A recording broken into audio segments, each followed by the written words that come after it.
63 మంది నాయనార్లలో. నేను మీకు దీనికి ఒక ఉదాహరణ చెప్తాను. మనం ఇవి వినటం చేతనే పరమశివుడు ప్రసన్నుడవుతాడు. పెరియ పురాణం అని మనకి నాయనార్ల చరిత్ర చెప్తుంది. అందులో శాక్య నాయనార్ అని ఒక నాయనార్. ఆయనకి గొప్ప శివభక్తి తత్పరుడు.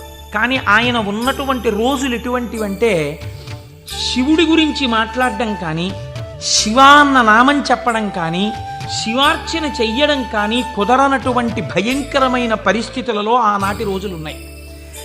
లోపల పరమభక్తి, శివారాధన చెయ్యాలని కాంచీపురంలో ఉండేవాడు మహానుభావుడు. శివలింగాన్ని ఒక దాన్ని తీసుకొచ్చి రోడ్డు మీద పెట్టారు ఆ రోజుల్లో. ఈయన కోరిక ఏమిటంటే మనసులో ఒక్కసారి ఆ శివలింగం దగ్గరికి వెళ్ళి ఇన్ని పువ్వులు పట్టుకొని కాస్త 2 నామాలు చెప్ప శివలింగం మీద పూలెయ్యాలని.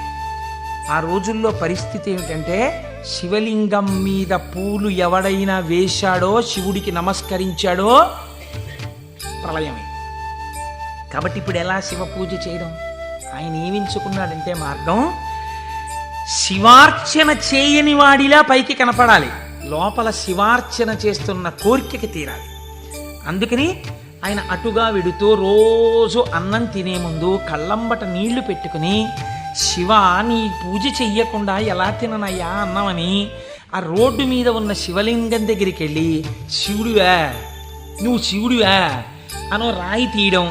ఇంత పెద్ద చామంతి పువ్వు నా చేత్తో పట్టుకున్నాను అనుకుని శివట నిలబడే శివుడు. లోపల చామంతి పువ్వు వేశాను, శివుడివా అని మళ్ళీ ఇలా తీయడం, శివ అని మళ్ళీ ఇలా ఓ రాయేయడం. ఇంత బొడ్డు మల్లె వేశాను. పరమశివుడి పాదాల మీద ఏం పడ్డాయో తెలుసా అండి? చామంతి పూలు, మల్లెపూలు పడ్డాయి. చూసే వాళ్ళందరూ ఏమనుకున్నారో తెలుసా అండి? వీడురా అసలు నిజంగా మన మాట వింటున్నవాడు, చూసావా శివలింగం మీద రాళ్ళు వేస్తున్నాడు వీడు, వీడిని మనం చాలా గౌరవంగా చూడాలనుకున్నాం. లోకానికి అర్థం అవుతుందా, శివుడికి అర్థం అవుతుందా? శివుడికి అర్థం అవుతుంది. ఇది శాక్యనాయనార్ జీవితం. ఇంతే ఆయన పూజ. ఇది ఆర్తిలోంచి వచ్చిన పూజ. ఒకరోజు ఆయన అన్నం తినడానికి కూర్చున్నాడు, భార్య వడ్డించింది. వడ్డిస్తే అన్నం తినబోయాడు. శర్వహ అనో నామం జ్ఞాపకానికి వచ్చింది. ఈ అన్నం నాకు పెట్టినవాడు శంకరుడు, లోపలికెడితే జీర్ణం చేస్తున్నవాడు శంకరుడు, అగ్నిని ఆదేశించి అన్నాన్ని ఉడికేటట్టుగా నా ఇంట పాచకుండి చేసినవాడు శంకరుడు, నీటిగా ఈ అన్నం ఉడికేటట్టు కలిసినవాడు శంకరుడు. నేను శంకరుణ్ణి, నేను పశువు తిన్నట్టు ఈ అన్నం తినడానికి వచ్చాను. ఇవాళ శివలింగం మీద 4 పువ్వులు వేయడం మర్చిపోయానని అన్నపు పళ్ళెం దగ్గర లేచి భార్యకి చెప్పకుండా పరుగున శివలింగం దగ్గరికి వెళ్ళాడు. పూజ చేయకూడదు. పరిస్థితులు ఎలా ఉన్నాయి?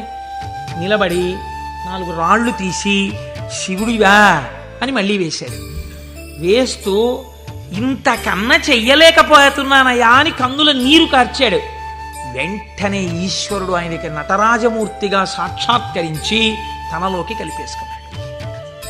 ఇప్పుడు మీరు చెప్పండి, శాక్య నాయనార్ జీవితంతో మీకేమర్థమవుతోంది? మహేశ్వరుడన్న శబ్దం చేత మీ సంకల్పములను, మీ హృదయ శుద్ధిని, మీ చిత్తశుద్ధిని చూడగలిగినవాడు. ఇది ఆయన స్వతంత్రత. ఇప్పుడు మీరు బాహ్యంలో ఆయన లోపల చేసింది మీకు తెలియదు. అంటే శంకరుడి మీద రాళ్ళు వేసినటువంటి వాడికి మోక్షం ఇచ్చినవాడు శంకరుడు అని మీరు సిద్ధాంతం చేశారనుకోండి, మీరు నేను అలా వేస్తే ప్రమాదాలు వస్తాయి. కాబట్టి లోపల ఏ భావనతో ఒక్క రాయి వేసినా దాన్ని భావనకి అనుగుణంగా తీసుకుని ఉద్ధరించి, చాలు పొంగిపోయాను రా నీ భక్తికని అన్నం విడిచిపెట్టి 4 రాళ్లతో పూజ చేసిన వాడికి మోక్షం ఇచ్చినవాడు. ఇలా చేస్తే మోక్షం ఇవ్వాలని ఏమైనా రూల్ ఉందా? అలా నియమాలు ఏమి ఉండవు. ఈశ్వరుడి స్వతంత్రత, ఆయన ఇయ్యగలడు.